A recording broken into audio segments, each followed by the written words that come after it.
All right, so the next page is going to be page 78, Rule 7.1e.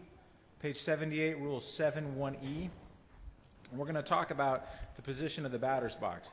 A batter's legal position in the box shall be defined as having both feet completely within the box. The lines are part of the box. Umpires are to enforce this rule as written. If the line of the batter's box has been erased, the umpire shall require upon the batter's initial stance both feet are no closer than 6 inches from the inside part of home plate. So I was talking about the inside line. So there's two situations with the batter's box that arise. His initial position when he gets in the box before the pitch is delivered. Both feet have to be entirely within the batter's box, including the lines. The next situation will be when the batter has struck the ball. Upon hitting the ball or taking a swing and touching the ball, his feet have to be entirely out of the box. So the lines are in the box at that point. All right, so the two situations are one before the pitch and two after the pitch. All right, this is going to refer to before the pitch. Our next situation is one that comes up a few times a season. The clip you're going to watch shows the position of the foot prior to the pitch. When the batter assumes a batting stance in the batter's box, he shall have both feet entirely within the batter's box. No part of the foot may extend beyond the outer edge of the lines defining the box when the batter assumes a position in the box. There is no penalty specified for a violation other than the batter shall be instructed to stay within the batter's box. Ever seen. Well, he doesn't strike out very much, and occasionally will have surprising power, although by American League standards, he's not a real powerful guy, and he does test the limits of the back line.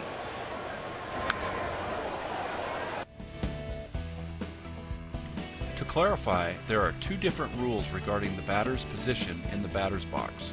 The first rule is the one just mentioned and is referring to the position of the foot prior to the pitch. The other rule provides that the batter be declared out if he hits the ball with one or both feet on the ground entirely outside the batter's box. In the video you just watched, the batter would be okay to hit the ball with his foot in this position.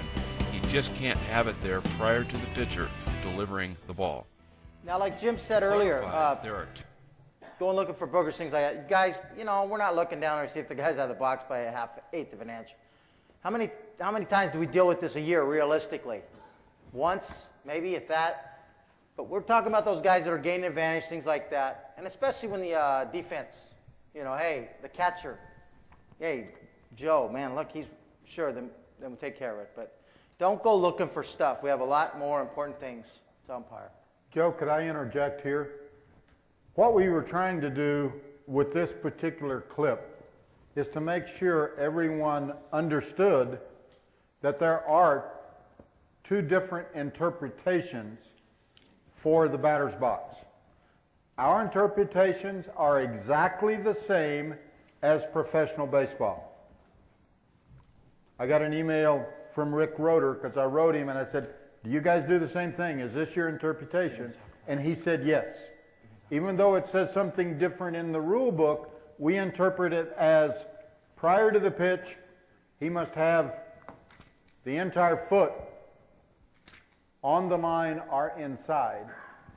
After the pitch is made and he hits it, then the entire foot must be outside the line. So we just wanted to make sure.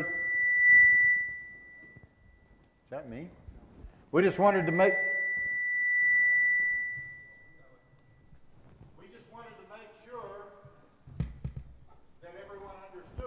There are two positions, prior to the pitch and contacting the ball after the pitch. Thanks, guys. Questions? Pretty simple.